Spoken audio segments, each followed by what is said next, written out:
In this episode of Art Tutorial, I will be dealing with noun phrases based on structures. On the board we have phrases based on structures. Noun phrase. How do we identify a noun phrase, or how can we describe a noun phrase? A noun phrase has a noun, a nominal entity as head.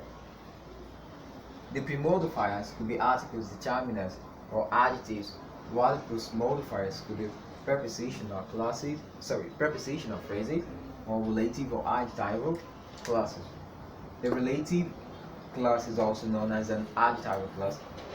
A nominal entity is also a noun. So, like from our videos, our class we have some time ago on phrases, we made mention of the head of a phrase. Like when we were treating phrase based on structure, we made mention of the head of a phrase, the premodifier and the postmodifier. The head of a phrase is a word that has the most influence in the expression. The word that has the most influence in the expression. So if the word is a noun, if the word is a noun, it is a noun phrase. If it is a verb, it is a verb phrase. If it is an adjective, adverb, they are adjective, adjectival phrase, adverb phrase, respectively. Now in this case, premodifiers are the words or a single word that come before the head of the phrase. Pre, from the word pre, comes before the head of the phrase that gives description to the head of the phrase. While postmodifier is the word or words that come after the head of the phrase and gives a description to the head of the phrase. Here we have articles, determinants, or adjectives. The thing there here is that articles or determinants are articles and determinants are adjectives too. So articles are limiting adjectives, and determinants could be a limiting adjective, a demonstrative adjective, a quantitative adjective, and so on. So articles and determinants are both adjectives. So when we have we can call it articles when it is a limiting adjective, and we can call it determinants or adjective when we find it determining or as a premodifier of the head of a phrase. So for the postmodifier, we have a prepositional phrases, and a or a relative or adjective clause has a postmodifier or a noun phrase. So this having a premodifier or a postmodifier is not a must. It is optional. Sometimes we may have a premodifier, and sometimes we may not even have a premodifier, and sometimes we may not even have both. But once the head of the phrase is a noun phrase, it is a noun. Sorry, once the head of a phrase is a noun, it is a noun phrase, definitely. So, for examples, we have about 4 examples here. Examples of noun phrase of different types. So the first one says the leader of the team. The leader of the team.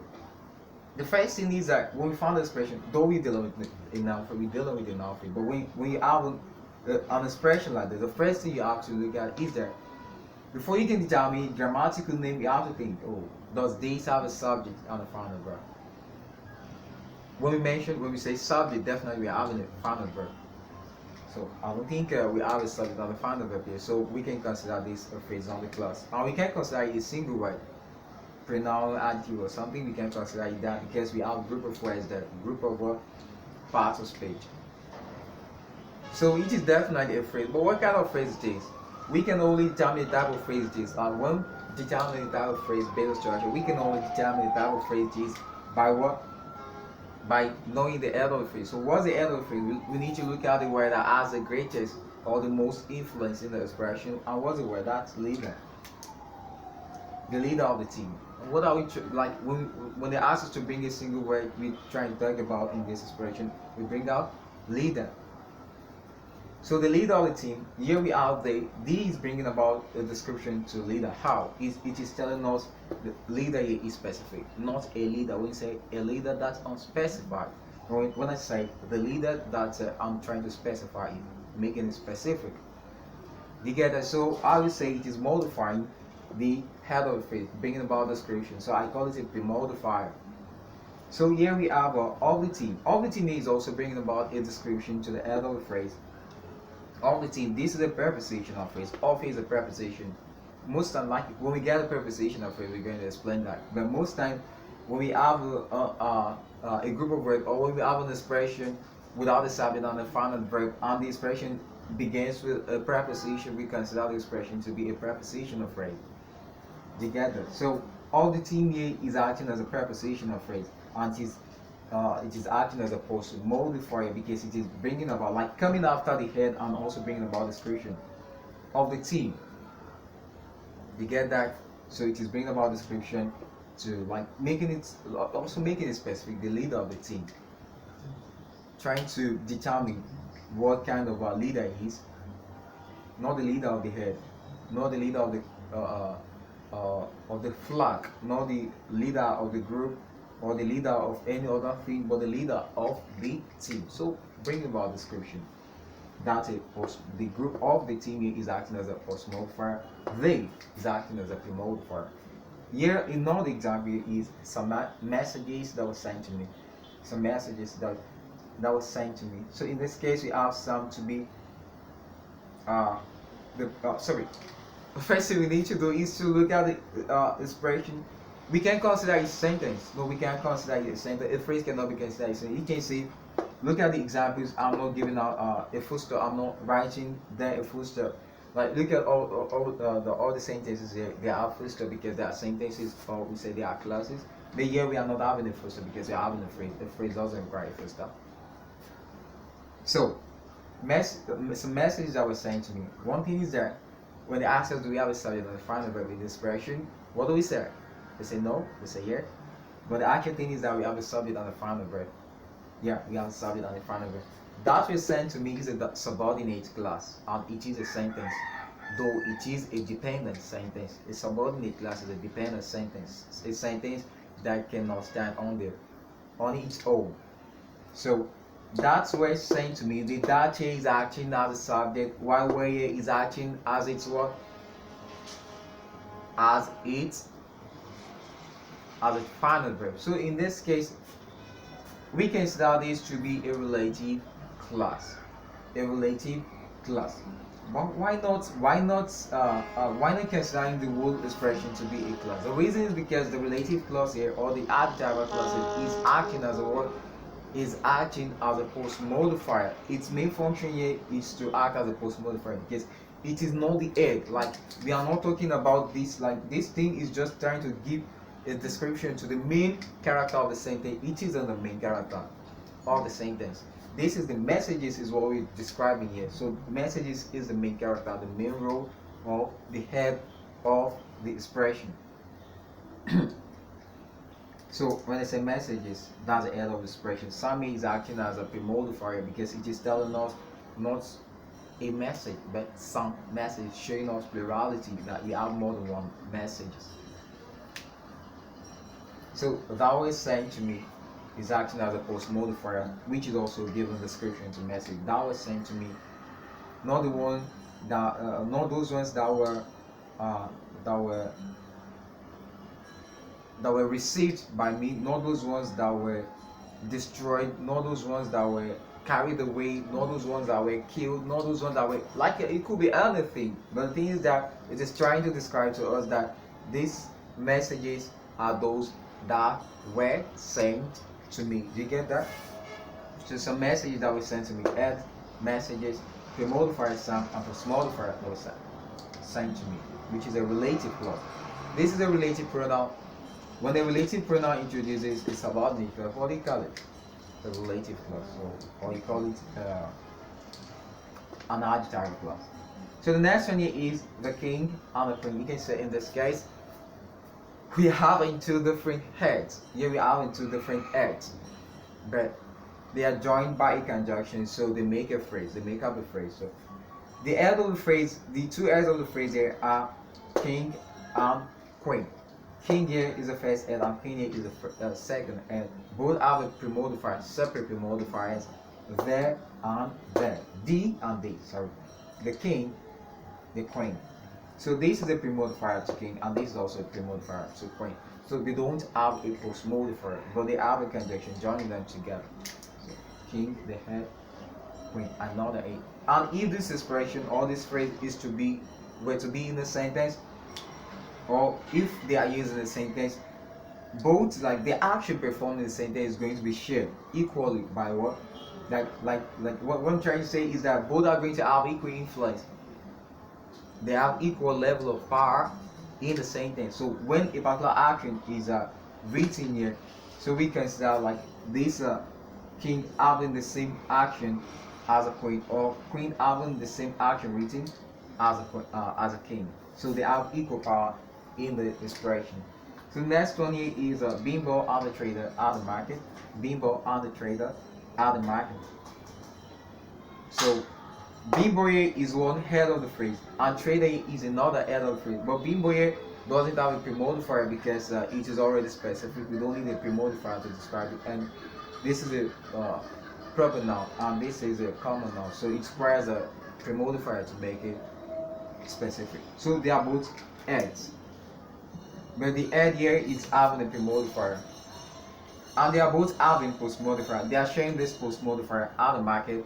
Both Bimbo and trader are sharing the same postmodifier at the market. They get that?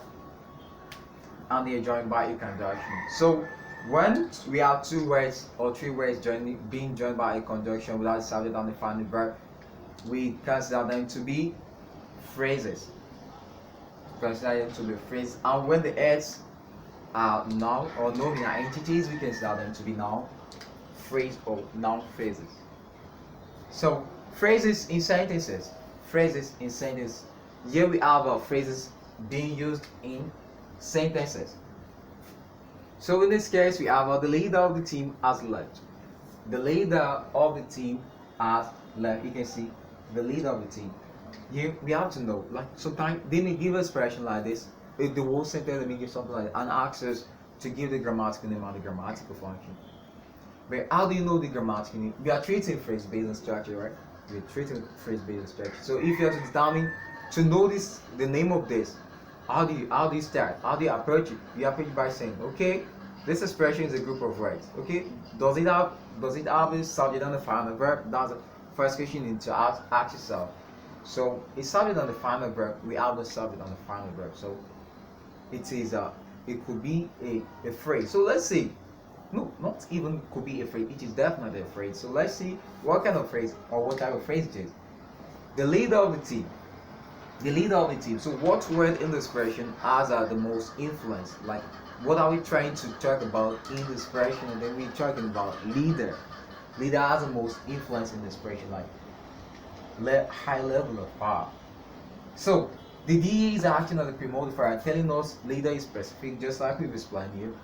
Right? Of the team is there acting as a postmodifier, also giving a description of leader. So this modifying, but in different position. Premodifier, postmodifier. And you can say we label this as a subject. Yeah. The reason why we write subject is in relation to the other expression which are not underlined. Has a is acting as a final verb to the words to this whole expression. This whole expression is considered as a unit here together. So the whole expression is considered as a single unit. So it is acting as a subject and the final verb is has. But don't forget, don't get me wrong. This as is not part of the expression. When you consider the whole expression, we have a clause or a sentence. But when you consider this expression alone, we have what? We have a phrase. And a phrase a phrase cannot act as a subject alone without having what? A final verb. So if you consider this a final, that shows you have to form a sentence with it, just like we've done here as left. So we are writing this, we are labeling this as a subject because we are having a final verb on left, which is not part of the phrase. Number 2, some messages that were sent to me have been deleted. Some messages that were sent to me have been deleted. What are we trying to say here? Or what are we trying to talk about? We're talking about messages. So it has the most influence in the expression. So some is acting as a premodifier, and that was sent to me is a relative clause or adjective clause acting as a postmodifier. So some messages that were sent to me. In this case, this whole expression, when it is considered a single unit, we say it is acting as a subject. And then when you consider something is subject, when you have the subject, definitely you should be having the final verb. So when you consider this a unit, this is going to be acting as final verb. And one thing is that you can say we are having have as a what? We are having have as a plural as a verb used there as a final verb. The reason is because What determines in a phrase? What determines the verb to be used? If a verb is to be used with a phrase, what determines the verb to be used is going to be the head of the phrase. And what's the head of the phrase? Messages. Do you get that? So message is the head of the phrase, and message is the plural entity. Definitely outside the phrase, what you're having the verb to be having to be there, or the verbs the final verb to be there must be what? Must be a plural verb for a plural head or a plural entity. So the head of the phrase determines the kind of verb that is to be used outside the phrase, if the phrase were to be used as a subject in the sentence. The next one is a king and a queen were happy to welcome the prince. You can say in this case, the king, this is also acting as a subject. The king and the queen here is also acting as a subject of the verb were, also subject of the sentence, because we are not having action being done here. So we can say subject of the verb were, or we say subject of the sentence. So in this case, the king and the queen. The king, we have two heads here. So we can say we have two different entities acting as a single object. Two different entities being combined by its conjunction and acting as a single object. So the king and the queen were happy to welcome the prince. So the expression there, underlying expression, is a phrase acting as a subject to the final verb where. I saw Bimbo and the trader at the market. I saw Bimbo and the trader at the market. Bimbo, trader, they are the head of this phrase. Here we are having a pre-modifier for the phrase, and here we are not having any pre-modifier. But both these heads share the same post-modifier element. So I saw Bimbo and the trader at the market. Here we are having this expression acting as a subject. So object, here subject, underlying expression are acting as subject in the first two sentences, and here the underlying expression is acting as the object. And then how do you know the object? Object is the receiver of the action expressed in the sentence. So if this saw is not expressing any action, we can never have object. So when you have a verb like this, we're still going together. When you have a verb like this, and if the verb is an auxiliary verb or is a verb that doesn't express action, what you are expecting here should be a complement. Yeah, what you should be expecting is mostly a complement. For example, if I say he is good. This is an auxiliary verb, and good can never be an object to this is, because this is never an action. So this is an adjective acting as a complement to this. So when we have auxiliary verb like that, like the expression is going to like having the same, or like we have, like this good is going to be describing the subject, not acting as an object, because we are not having action being expressed. So please like, share, comment to the video, and then help subscribe to our video to get more videos from us in the future, and then stay tuned for the next topic we will be dealing with on our page. So thanks very much.